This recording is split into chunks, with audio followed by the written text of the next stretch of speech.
को जानकर श्रवण को जा लगी तो तीर क्या करे,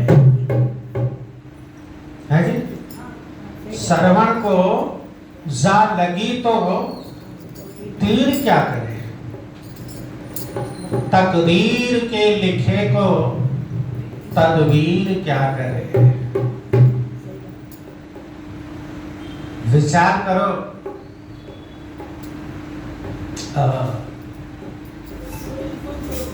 भगवान कृष्ण से अंतिम में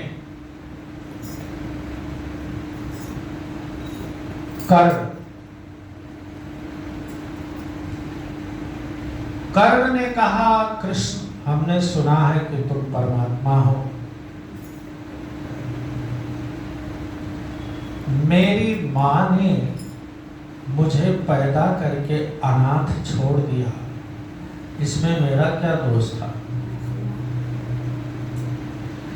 मैं सूर्यपुत्र क्षत्रिय कुल में उत्पन्न एक नीच कुल सूत के हाथों से पाला गया, इसमें मेरा क्या दोष था? सत्य और दान का आचरण जीवन भर निभाया, फिर भी सामाजिक प्रतिष्ठा मुझे नहीं मिली, मेरा क्या दोष था? एक दुर्योधन ने मुझे मित्र मानकर मुझे सामाजिक प्रतिष्ठा दी। मैं जानता था दुर्योधन अधर्म पर है, पर मित्रवत मुझे तो उसके पक्ष में ही बोलने का कर्तव्य बोलता था, मेरा क्या दोष है? ऐसे अनेकों प्रश्न कर डाले कर्ण ने कृष्ण भगवान से। तो कृष्ण भगवान ने कहा, अंत में कर्ण ने कहा कि मुझे बस इसी बात का दुख है और कोई दुख नहीं।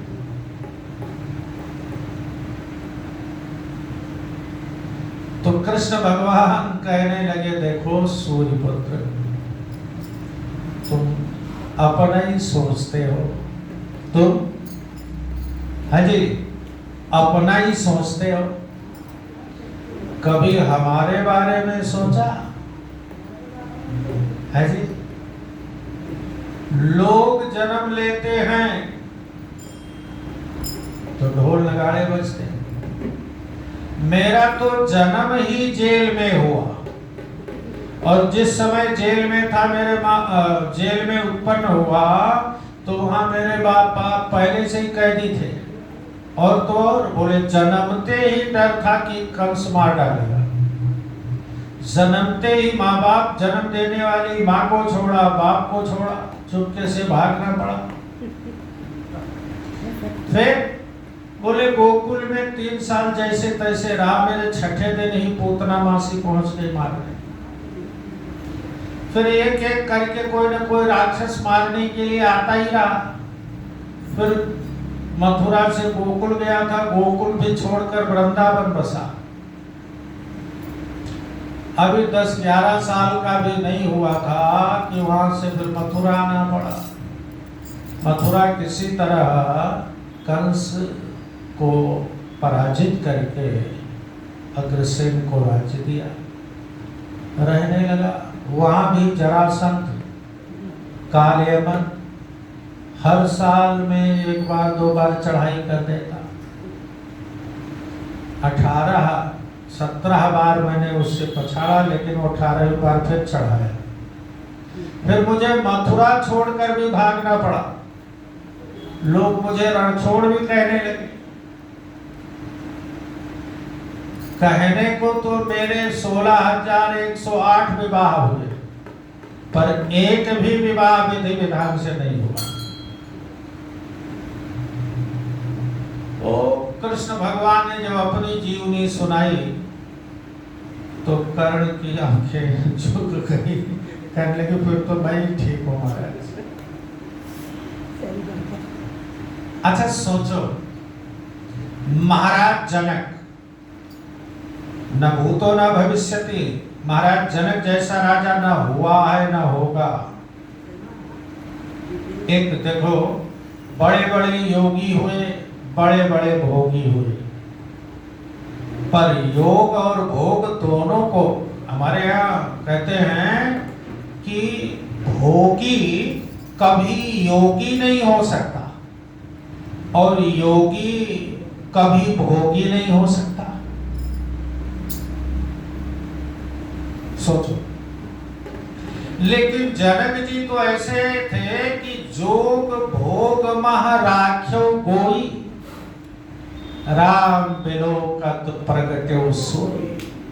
राजा जनक तो दोनों थे, वो केवल अद्वितीय अकेले है ऐसे। और साम्राज्य वैभव की क्या बात, उनकी पुत्री कौन, सीता, इतने बड़े बाप की बेटी ब्याही किससे गई, राम जी से। ससुर चक्रवई कौशल राव, भुवन चारिदस प्रकट प्रभाव। सीता जी के ससुर चक्रवर्ती सम्राट, लोगों का नगर में नाम होता, प्रदेश में नाम होता है, देश में नाम होता है। मान लीजिए किसी का वर्ल्ड में नाम है, लेकिन दशरथ जी का तो 14 लोकों में नाम था। इतने यशस्वी थे, इतने वैभवशाली थे वो ससुर।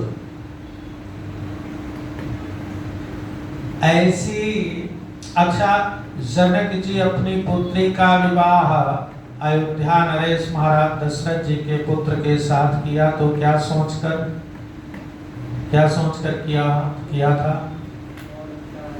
हर माँ बाप अगर अपनी पुत्री किसी को ब्याह देते हैं तो यही सोचकर ना कि इस घर में मेरी बेटी सुखी रहेगी, इस घर में मेरी बेटी है नहीं।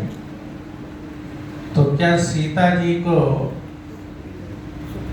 है जी, क्यों, क्या जनक जी नहीं चाहते थे कि मेरी बेटी सुखी रहे, है जी, या दशरथ कौशल्या नहीं चाहते थे। फिर विचार करो, क्यों दुख हुआ, लौकिक दृष्टि से दुख हुआ कि नहीं। और तो और वापस आकर राजा बन गए, उसके बाद भी दुख उठाया कि नहीं। तो क्या सुख दुख किसी की देन से है जी, किसी के देने से हम सुखी या दुखी होंगे। फिर दुख सुख की परिभाषा क्या है। किसी के देने से जीव ना सुखी हो सकता है ना दुखी हो सकता है। तो फिर जो तकदीर में लिखा है सुख या दुख, वह व्यक्ति मात्र को समयानुसार सुखी और दुखी होना पड़ता है। अच्छा, तो फिर हम लोगों से जो आस बनाते हैं, लोगों से जो आस रखते हैं, ये झूठी बात है कि नहीं, है जी, ये झूठी बात है कि नहीं। अब आस अच्छा, अब हम किसी से आस रख रहे हैं तो उसमें दोष किसका है, जिससे आस रख रहे हैं उसका या मेरा। कोई जरूरी थोड़ी है सब जगह आस पूरी ही हो जाएगी, है जी। तो अगर आस पूरी नहीं हो पा रही तो दुखी कौन होगा, जिसने आस किया। तो आस करना गलत बात है कि नहीं। आस फिर भी हम करते हैं, तो फिर भी हम करते हैं तो उसका पश्चाताप, उसका दुख कौन भरेगा। इसलिए भक्त जन जो होते हैं बैर न विग्रह, किसी से बैर। क्यों, बोले निज प्रभुमय देखहि जगत कहिसन करहि विरोध। जो भक्त हो गए वह तो सर्वत्र प्रभु को निहारते, सब में भगवान को देखते, सब में भगवान को देखते हैं। तो जब सब में भगवान देखते हैं तो अपने भगवान से कोई विरोध बैर करेगा, है जी? तो इस दृष्टि से भी निज प्रभुमय देखें जगत कैसन करह विरोध। तो जो भक्त जन हो गए उनके अंदर किसी के प्रति कोई वैरभाव नहीं, चाहे वो मेरा काम करे या समान दृष्टि। वैर न विग्रह आस न त्रासा, और किसी से कोई आस भी नहीं। वो जानते हैं दाता एक राम, दाता एक राम, बाकी सारी दुनिया। हमारे गुरु जी कहते थे कि भिखारी या गरीब वो नहीं जिसके पास संसाधन नहीं है या पैसा नहीं है। गरीब और भिखारी की तो पहचान अलग है। बड़े आदमी जो अपने आप को करोड़पति अरबपति समझते हैं वह भी वही मांगने जाते हैं, उनकी मांग भी बड़ी होती है। भिखारी तो 10-5 रुपए दे दो फिर भी संतुष्ट होकर चला जाता है। बड़े आदमी बनते हैं बड़े भिखारी, है ना? दाता एक राम, भिखारी सारी, राम एक देवता, पुजारी सारी। अच्छा देखो ये भजन कितना पुराना है। राम एक देवता, पुजारी सारी, सब राम की पूजा में लगे रहे। आंकड़े तो रब सस शिव चतुरान, सब ये भी उसकी पूजा में लगे रहते हैं। आदमी को दुबार छोड़, ऐसे राम को बुलाकर हम किसी और से आशा रखें, किसी और पर भरोसा करें, है? तो जब आस नहीं तो फिर त्रास नहीं, फिर त्रास नहीं, कोई डर कोई फिक्र।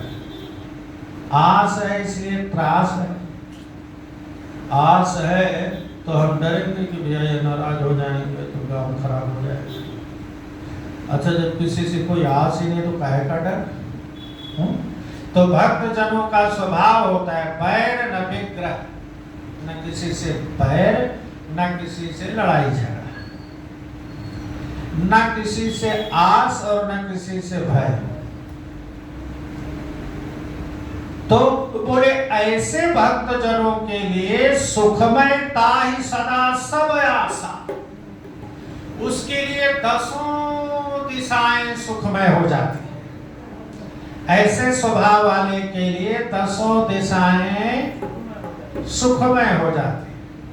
कैसे स्वभाव वाले के लिए? जो न बैर करता है, न विग्रह करता है, न आस है, न त्रास है। और बड़ी बात है, अनारंभ अनिकेत यमानी, अनघ अरोस तक्ष विज्ञानी, अनघ अरोस तक्ष विज्ञानी। जो कोई भी आरंभ, आरंभ तो समझते हो, कोई भी आरंभ फल की इच्छा से कर्म नहीं करते, फल की इच्छा से कर्म नहीं करते भक्त जन। इसका मतलब भक्त जन भी कर्म करते लेकिन फल की इच्छा से नहीं। अब फल की इच्छा से जिसको करना है उसको तो मुहूर्त निकलवाना पड़ेगा। और भक्त भक्तजन के लिए सभी समय सुखमय है, सभी दिशाएं सुखमय, कोई मुहूर्त। तो बोले कोई भी आरंभ फल की इच्छा से कर्म नहीं करता जिसका कोई अपना घर नहीं, जिसका कोई अपना घर नहीं। अपना घर नहीं का मतलब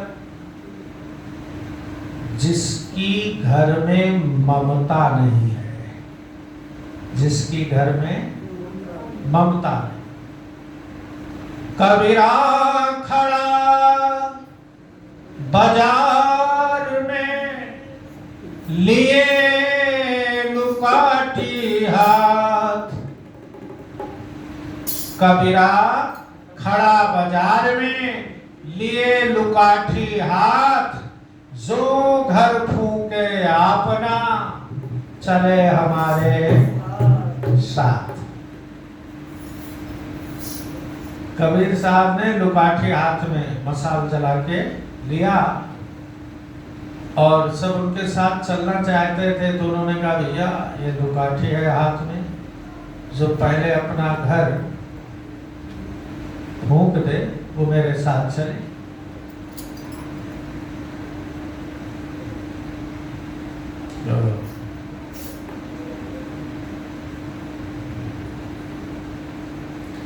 किसी के घर में लगी आग को देखे होंगे, किसी के घर में लगी आग को देखे होंगे, पर अपना घर आप जलाना कोई मजाक नहीं।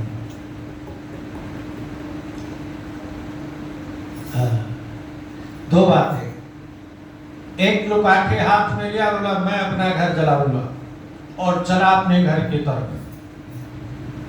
कुछ दूर गया फिर लौट आया।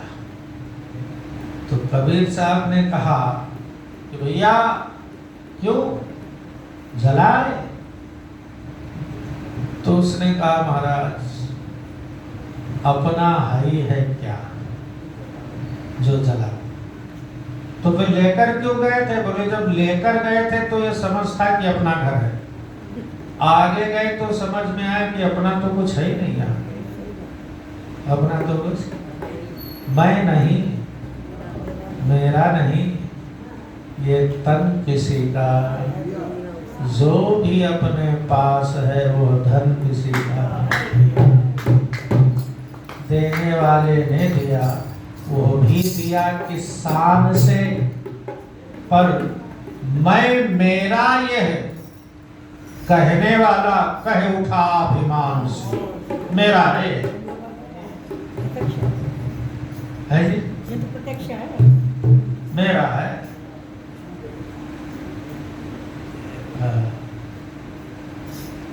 तो मेरा कुछ है ही नहीं, तुम्हें क्या जला के आओ? कल के तुम मेरे साथ चलो। कबीर साहब ने कहा तुम मेरे साथ चलो, बाकी सब लौट जाओ। तो भगवान के भक्त जन जो है अनारंभ अनिकेत अमानी, हमारे शास्त्रों में पुराणों में एक लोमस ऋषि हैं। कौन से? लोमस ऋषि, बड़ी दिव्य कथा है इनकी। कहते हैं लोमस ऋषि जमीन के नीचे 60 फुट 60 हाथ नीचे एक कढ़ाई सिर पे रखे हुए और भगवान का भजन कर रहे हैं। ध्यान से सुनिए। अच्छा, वहां तक जमीन को खोदने वाले जब पहुंचे, जमीन खोद रहे थे, खोदते खोदते वहां पहुंचे तो देखा एक संत बैठे हैं,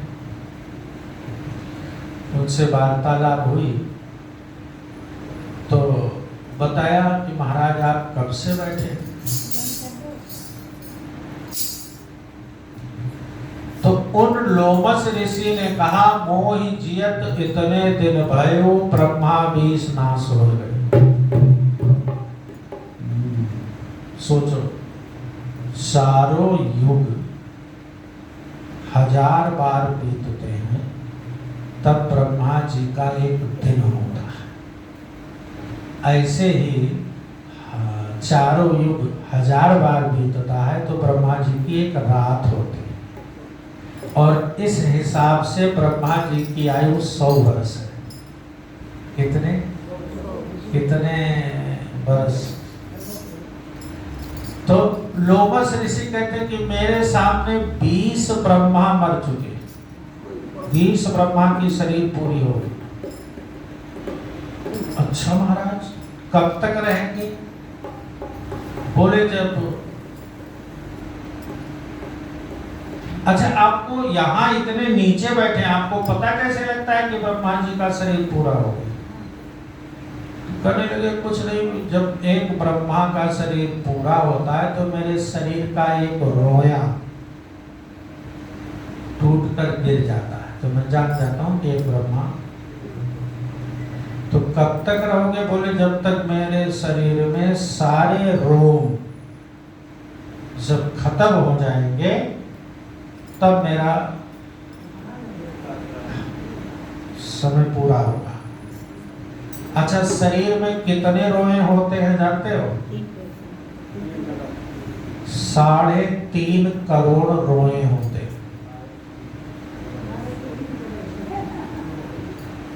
गरुड़ पुराण में बताया गया है कितने रोए?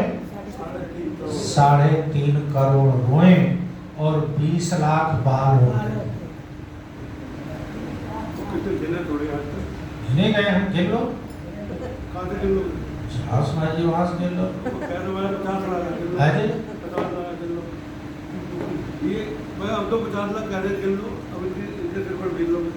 भाई जिसको नहीं यकीन है वो गिन ले। एक कम या ज्यादा हो जाए तो बताना, क्योंकि हमारे पुराणों की बात कभी गलत नहीं हो सकती। 3.5 करोड़ रोम हैं, रोए। अच्छा इसका मतलब लोमस ऋषि की आयु कितनी हो गई? जोड़ गांठ के बताना कर। तो लोगों ने कहा महाराज जब इतनी लंबी आयु आपको जीना है तो फिर आपने कोई घर, कोई आश्रम, कोई कुटिया क्यों नहीं बनाया? उन लोमस ऋषि ने कहा कि थोड़े से जीवन के लिए कौन घर बार के चक्कर में पड़े? थोड़े से जीवन के लिए कौन घर बार की चिंता में पड़े?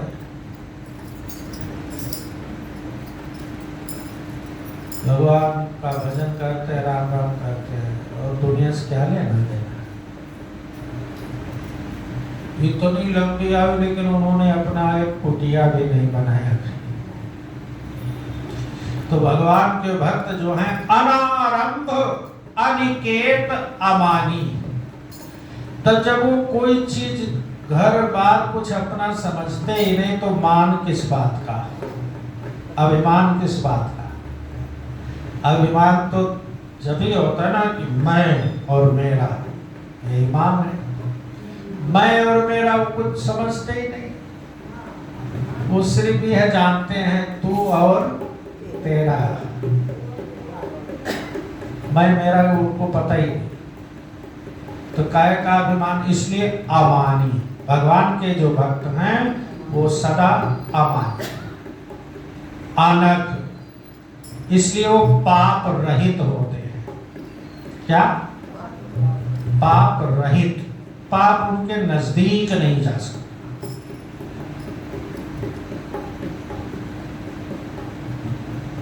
मानहीन, पापहीन और अरोस मीन्स क्रोधहीन, क्रोधहीन, जो भक्ति करने में निपुण और विज्ञानवान होते हैं, निपुण, मजबूत और विज्ञानवान होते हैं।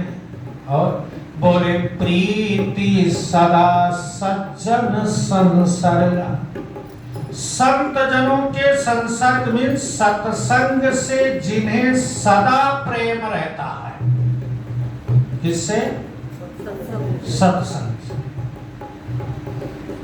और तृण सम विषय स्वर्ग अपवर्गा, जिनके मन में सब विषय यहां तक कि स्वर्ग और मुक्ति तक भी भक्ति के आगे तृण के समान समझ में आता है। शिव जी महाराज ने रामराज जी के बाद में स्तुति की राम जी की, तो भगवान से वरदान मांगा। क्या मांगा जानते हैं? बार बार पर मांगो हरसि देहु श्री रंग। स्वर्ग नहीं मांगा, मुक्ति भी नहीं मांगा। क्या मांगते हैं? बार बार पर मांगो हरसि देहु श्री रंग, पद सरोज अनपायनी भगति सदा सत्संग। चरणों का भक्ति प्रेम, दूसरा क्या? सदा सत्संग। क्योंकि सत्संग से ही भक्ति मिलती है, तो सदा सत्संग मिलता रहेगा तो भक्ति प्रेम सदा बनी रहेगी। किसने मांगा?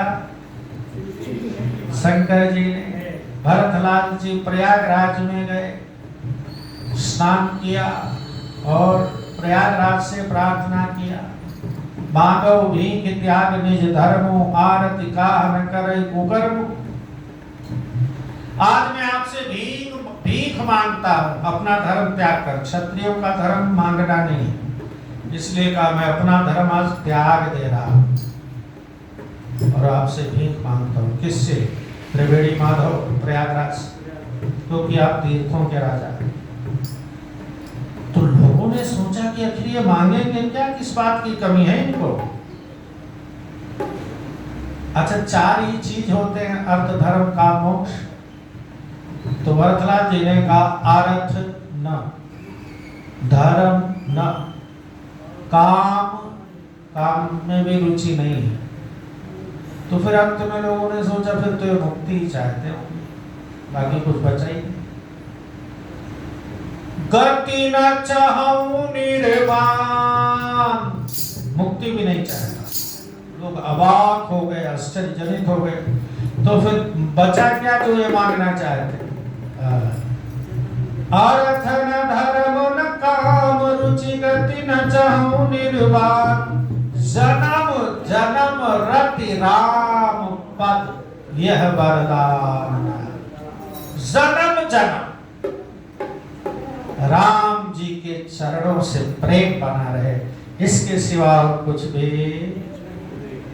शिव जी विज्ञान तत्वदर्शी हैं, इसलिए उन्होंने क्या मांगा? उन्होंने दो चीजें मांगी। पद सरोज अनुपायनी, सरोज मीन्स कमल, आपके चरण कमल की भक्ति, आपके चरण कमल का प्रेम, और सदा सत्संग, मुझे सत्संग सदा मिलता रहे। दो ही चीजें मांगी, ना स्वर्ग मांगा ना मुक्ति मांगी।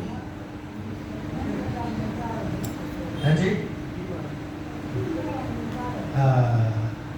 इसलिए कहते हैं तो राम जी की जो मेरे भक्त जन हैं, उपरोक्त स्वभाव जिसमें आ जाता है वो संत जनों के संसर्ग सत्संग से ही सदा प्रेम करते हैं।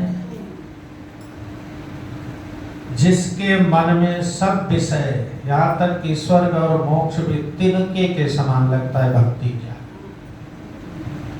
जो भक्ति के पक्ष में हठ तो करता है, जैसे काकभूषण जी, काकभूषण जी लोमस ऋषि के पास गए। क्या बात है, लोमस ऋषि की बात। तो अपने भक्ति पक्ष का हठ तो किया और लोमस ने श्राप दे दिया, लेकिन सठताई नहीं की। क्या?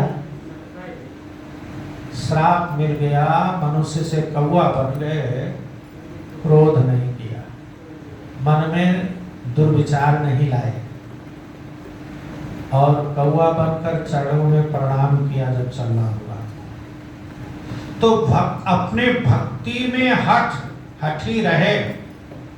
जैसे सुतीक्षण जी महाराज ने कहा, अस अभिमान जाए नहीं भोरे। अभिमान खराब है ना हर बात का, लेकिन उन्होंने कहा मेरा अभिमान कभी ना जाए, बना रहे। किस बात का? मैं सेवक रघुपति पति मोरे। तो भक्ति पक्ष हठ, भक्ति पक्ष में हठी रहे। हठी रहेगा तो मजबूती से पकड़े रहे, लेकिन नहीं सठता है। सठता नहीं, मूर्खता नहीं। मूर्खता क्या? जो दूसरे धर्मों की बुराई करते, दूसरे धर्मों की तरफ लड़ जाते नहीं। और दुष्ट तरक सब दूरी बहाई, सब कुतर्कों को दूर बहा दिया हो, कोई कुतर्क नहीं।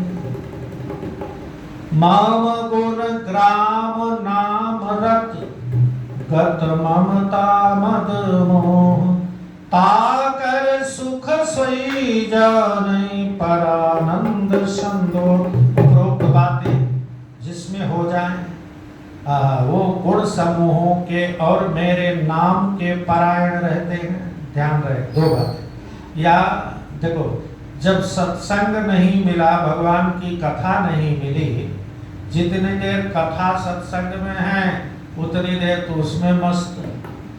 अच्छा, अब कथा सत्संग हमेशा मिल नहीं सकती, हमेशा हो नहीं सकती। तो जैसे उससे अलग हुए तो फिर राम राम चलने लगा मन में, तो नाम में परायण हो गए। उनका 24 घंटा कथा सत्संग में या नाम परायणता में बीतता है। उठते बैठते सोते जाते गाते रहते हैं। आते जाते हुए गुनगुनाया करो, राम बोला करो, राम गाया। और कहा उठे तो बोले राम, बैठे तो बोले राम। यूं तो राम भक्त हनुमान बोले राम।